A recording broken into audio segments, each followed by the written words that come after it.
Hello, my name is Courtney Hansen, and I'm a graduate student in California State Northridge's Assistive Technology and Human Services program.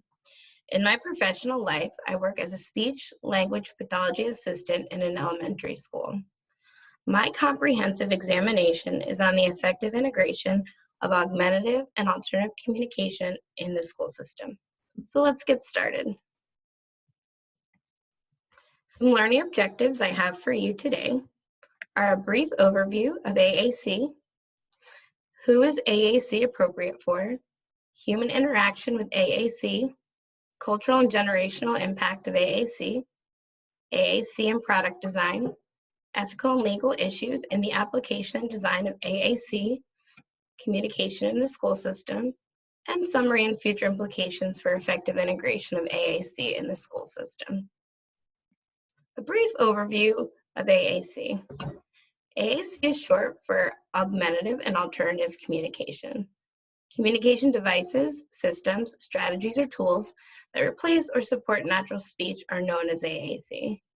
AAC encompasses a wide range of nonverbal methods from sign language and picture boards to mobile device apps and sophisticated, dedicated speech generating devices, also known as SGDs. And you can see a few over here. Some high-tech devices, a Big Mac button, some core boards, and the software needed to make PEX pictures, which are Picture Exchange Communication System. SGDs offer flexible access options, including eye gaze, head tracking, joystick and alternative mouse control, and single and multiple switch control. Who is AAC appropriate for? So AAC should be considered for any individual whose speech is not adequate to communicate everything a person wants or needs to communicate. It's important to note there are no prerequisites a child must have before AAC is tried, so they don't need any prior skills. And finally, we want to presume competence. Everyone has something to say, and everyone can learn. Human interaction with augmentative and alternative communication. So first, we're going to kind of talk a little bit about competency of professionals assessing and implementing AAC in schools. So clinicians such as speech language pathologists, special education teachers, and occupational therapists are likely to encounter users in the school system with complex communication needs that do require AAC. Due to AAC requiring and learning a new set of complex practices, it's critical to have prior knowledge and training to integrate AAC successfully. So there was literature published in 2010 where Costigan and Light stated, individuals with complex communication needs are at risk for receiving inadequate services if SLPs, SETs, and OTs are not equipped with basic AAC competencies upon graduating from pre-service programs. SLPs often do play a central and primary role in assessing and providing intervention for students requiring AAC devices. This process requires a multidisciplinary approach and extensive training to properly prescribe, implement, and provide ongoing treatment for children using AAC devices. It is critical to use a collaborative approach. Just briefly going to go over some training, appropriate training in AAC assessment and implementation. Speech language pathology is a very generalized field, specifically in the school system. So there's a need to have a wide variety of knowledge about different things that you're treating. And it is consistently noted that attention to AAC was minimal in speech pathology graduate programs. A study done by Kent and Walsh in 2008 found 60% of SLPs with master's degrees reported they had not taken any university credits at the graduate level. So unless SLPs are seeking out more training, they have very minimal knowledge prior to assessing and implementing AAC. And then a study by Copley and Ziviana found two significant issues with assessment: a less than comprehensive assessment of individual needs and a lack of team involvement. So therapists really aren't getting a complete picture of an individual's abilities to obtain the most appropriate device. And the second issue is the lack of team involvement during the assessment process. When a team is formed and utilized, a complete picture of the student can be made. including gross and fine motor, academic abilities, social needs, vision, cognitive abilities, and then the social and physical environment must also be evaluated. Other issues of note with regards to assessment implementation were insufficient training for family support system, a lack of training, a lack of planning, and staff training and attitudes. We're just going to go over a few AAC service delivery issues. One of the issues of notes was that therapists who work in a school have a very high caseload often, and they serve populations with very diverse needs. AAC therapy is very time intensive and often does not allow the time for attending training, in-depth assessments, quality intervention, and teacher caregiver training. And then there was also noted a huge barrier in collaborating with other professionals. School-based professionals, individuals using AAC, and family members all really need to collaborate to yield positive outcomes and consistent results.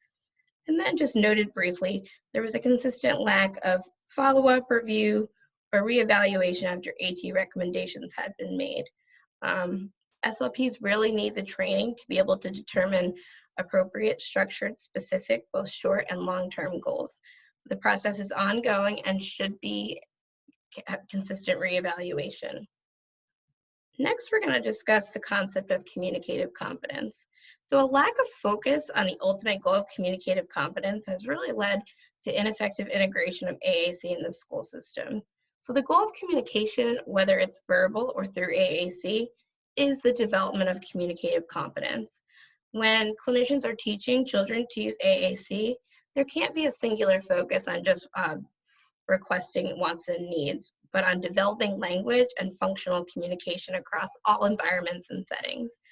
So students should be taught to use their device to request, comment, protest, ask questions, give information, and direct communication, and really engage in meaningful social interactions. And then we're finally going to sum up this slide with a multidisciplinary approach to AAC assessment and implementation. As briefly mentioned above, a multidisciplinary approach is essential to provide effective and comprehensive AAC assessment and implementation.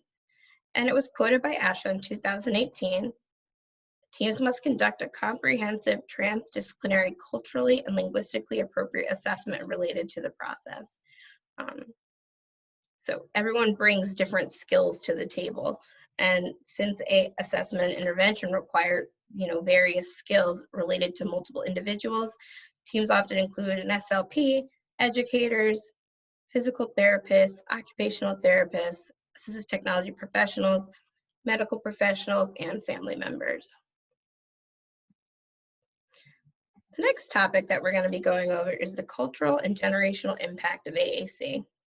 So Rippat and Woodgate had a really good quote in 2010. They stated that identity, culture, and technology are necessarily intertwined. For an individual with a disability who is an assistive technology user, this relationship becomes even closer due to the visibility of AT.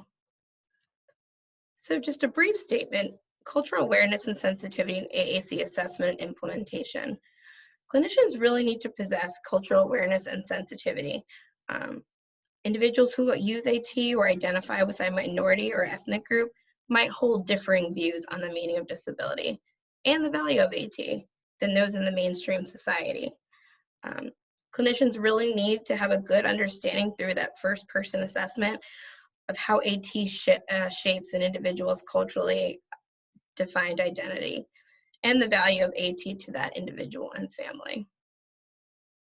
The next I want to discuss is there are differing definitions of disability, and clinicians really need in that first person assessment approach to gain an appreciation of understanding of a client and family's view on disability in order to recommend. And then Rippat and Woodgate stated in 2010, the cultural meaning and interpretation of disability will influence the coping and intervention strategies selected by the individual and family, and thus their willingness or interest in accessing healthcare support.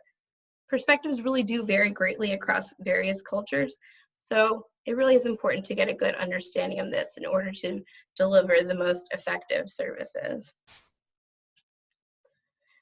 Uh, Assistive technology, AT perspectives within cultures. So really current AT theory and practice are based on Western ideologies. These ideologies favor autonomy, independence, and self-determinism, and they surround the facts that theories are based on having control of one's circumstances and environment. AT might be viewed differently within other cultures. You know, one culture might perceive AT positively by way of improvement, or some cultures, and it might be negatively stigmatized in other cultures. So really, if AT doesn't promote positive self-identity or hold acceptable sociocultural meaning, users might abandon the technology or develop negative connotations about it. I also just wanted to briefly touch on the clinician's background and cultural influence. You know, everybody comes to the table, providers come to the table with their own cultural beliefs and values and ideas. But these could impact a recommendation. So clinicians really need to focus on the individual's needs and not let their personal beliefs interfere with the process. Sometimes there can be a breakdown with culturally and linguistically diverse students and families. And since the support system is so important, and a key component of successful integration includes caregiver support and training, so that there is that carryover within the home and outside the school environment. Because we see abandonment of technology due to breakdowns between home and school environments. So there can be a breakdown with culturally and linguistically diverse students and families. And then a study by Kulkarni and Palmer on culturally and linguistically diverse students and family perspectives found families had two significant issues: device limitations and lack of support. Parents were expressing frustration with device malfunctions, beliefs that device vocabulary was impractical at home, and then they didn't have the lack of skills to program or support the device for the next step in their child's communication development. Language support was also found to be an issue. We also wanted to discuss the importance of social stigma and the impact of positive and negative interactions. So the social impact on the user also really plays a large role in whether we're going to successfully integrate AAC. You know, children using AAC, a negative self-perception, may impact the development of that communicative competence. Positive and negative communication interactions directly affect a child's communicative competence. And selecting appropriate technology, making it easier to use and integrate effectively, will also help develop communicative competence, self-esteem, and confidence, increasing the likelihood of positive social interactions. And then just a general look at a very interesting concept of communicative competence impact on society. Light and McNaughton state that the goal of intervention for individuals with complex communication needs is to support the development of communicative competence so that these individuals have access to the power of communication, to interact with others, to have an influence on their environment, and to participate fully in society. So really, you can see successful integration of AAC and the development of communication skills fosters independence, and it creates opportunities for the future. It's not just a here and now in school, but it has far-reaching impacts on their future and their ability to integrate into society, become functional members of their world, build a meaningful life according to their personal goals. It all starts with the development of these skills when they're younger. So those are things we really want to take into account. And we are going to later discuss, or next we're going to discuss, the importance of a person-first approach prior to device selection.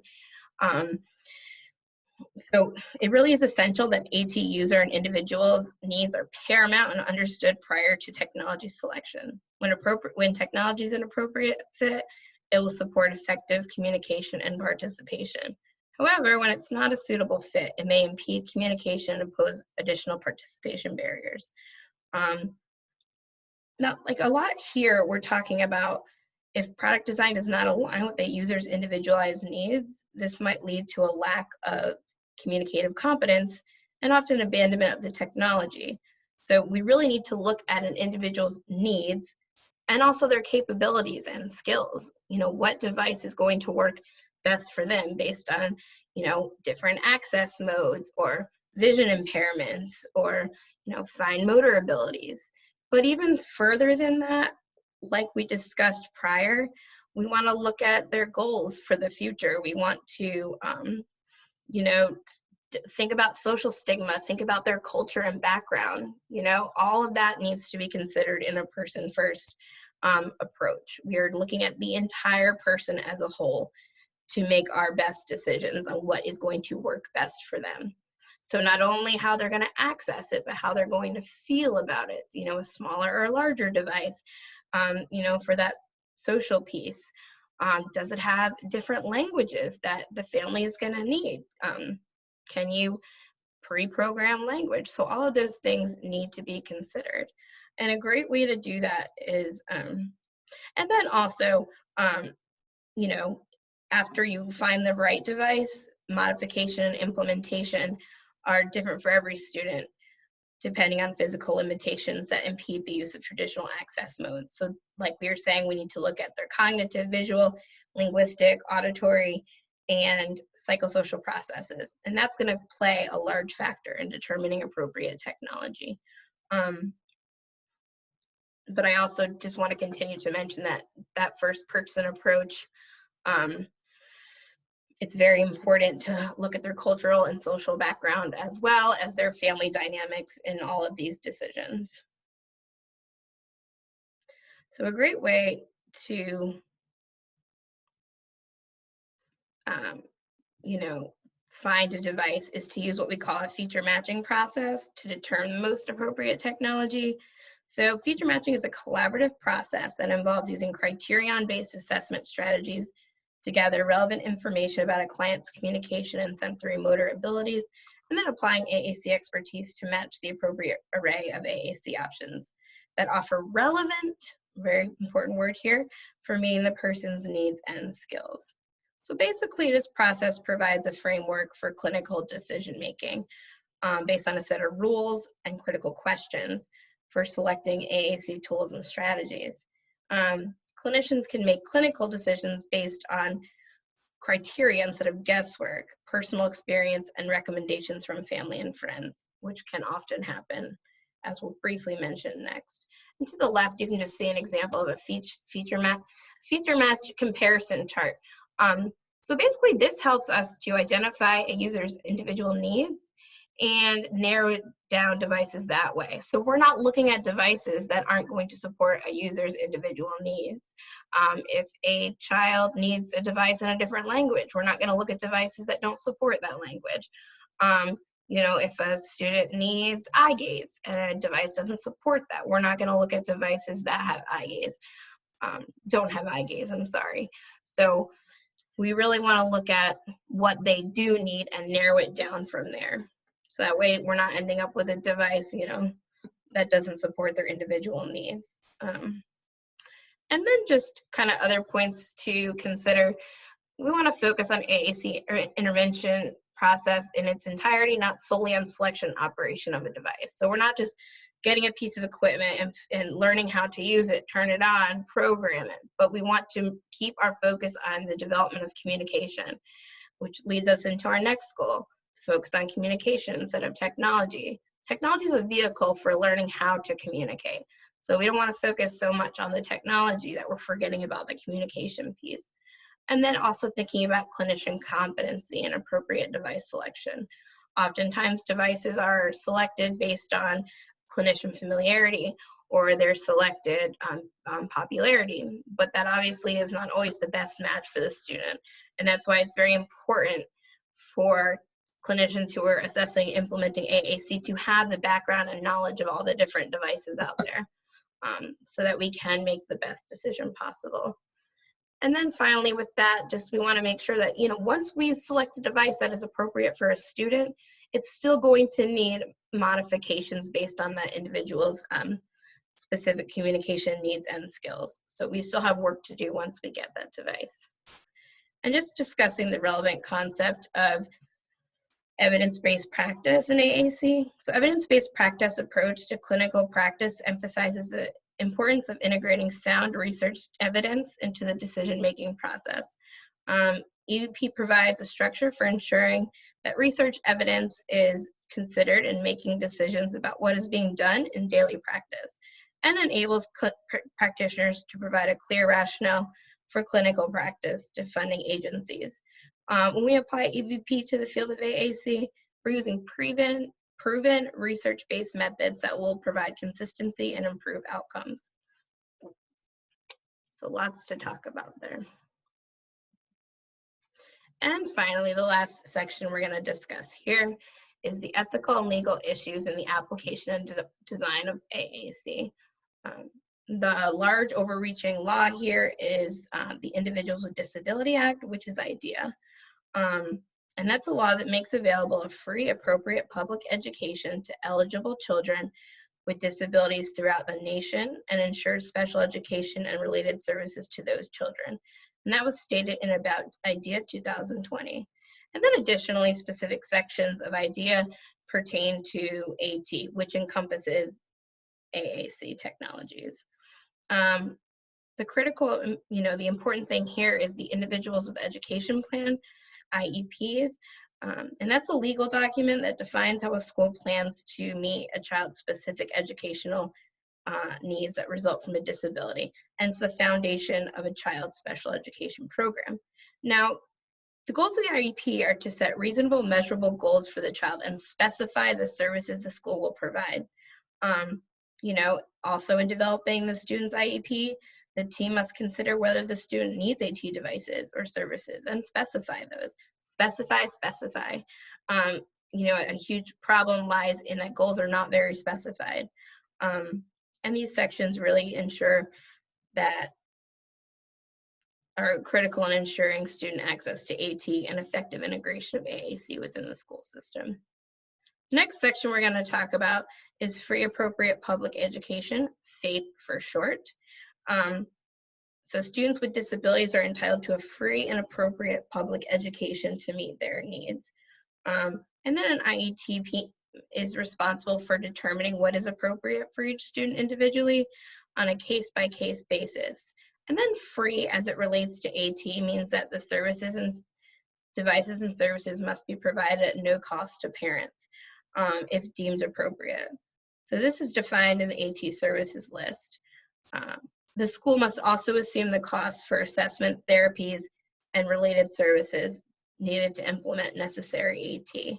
And this is very important because AAC devices and technology can be costly. And if students did not have the school support, they would, a lot of students, myself included, would not be able to afford it. Then we have the least restrictive environment under IDEA. And this requires that students be educated in the least restrictive environment. To the extent possible, students will be educated with their non-disabled peers. So if we just imagine for a second that school systems provided additional supports and modifications necessary to make this happen for students with all types of disabilities, mild to severe, imagine all students had access to supplementary aids, services, and AAC technology they need along with the necessary support and training. The result would be that they are able to access the curriculum and integrate into other environments within the educational setting. And if they can integrate into other settings, out in the world, they're going to be able to, utilize the technology out in the world. So just briefly, Section 504 in AAC, if a student does not qualify for special education services, but still requires some specialized services to access the curriculum and LRE, they might qualify under Section 504. And this school would have to assume the cost for that as well. And then two sections that were very important to me, as you could see the theme throughout this, is that, within these laws,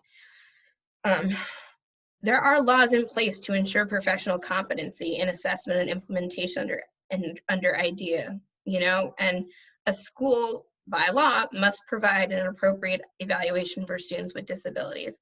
Now, if the school does not have the appropriate or qualified professional to complete the evaluation, or in this case specifically AAC evaluations, school is, by law, responsible for obtaining a qualified professional. And this is important because the whole foundation of this is a comprehensive assessment. And the results of a comprehensive assessment will be that we're finding technology that is appropriate for a student. So I think that a lot of times these laws don't really get followed very well. SLPs are kind of made to do the evaluation if they're not comfortable. So I really think a big step forward in this is pushing for competent professionals to be providing these assessments. And then just kind of along the same lines, training for professionals, providing AAC under IDEA. It provides that legal backing. So the training of professionals in AAC must be provided by law. And these services, including training, must be written into a student's IEP. So we really need to make sure that professionals who are working with students, teachers, paraprofessionals, SLPs, OTs, working with that student are receiving the training they need. We can't possibly expect a student to use this and generalize it in every environment, or if we don't have people who are competent in helping them to learn to use this device and using it consistently.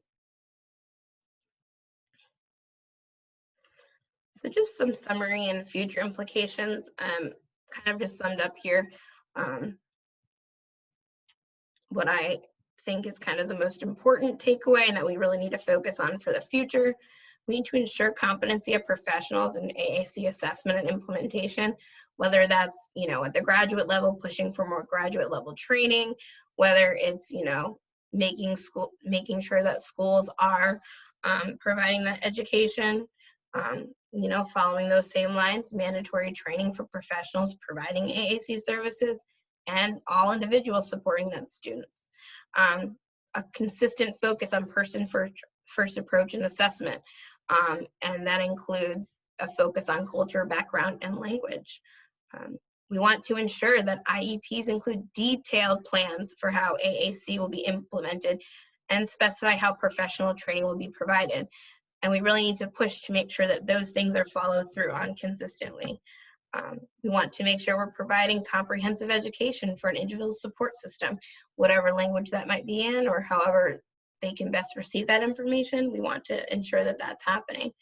And then finally, the whole point of all of this is to focus on implementing AAC in a meaningful and functional way with a focus on development of communicative competence. Keep our focus on communication, development of functional communication at the heart of everything, at the center of everything in all that we do, so that they're not just learning to use a device here, but for the future. So the last remark, all images used in this PowerPoint were free to use. For all information included in this PowerPoint, please see handouts or sources and associated handouts. And remember, everyone deserves a voice.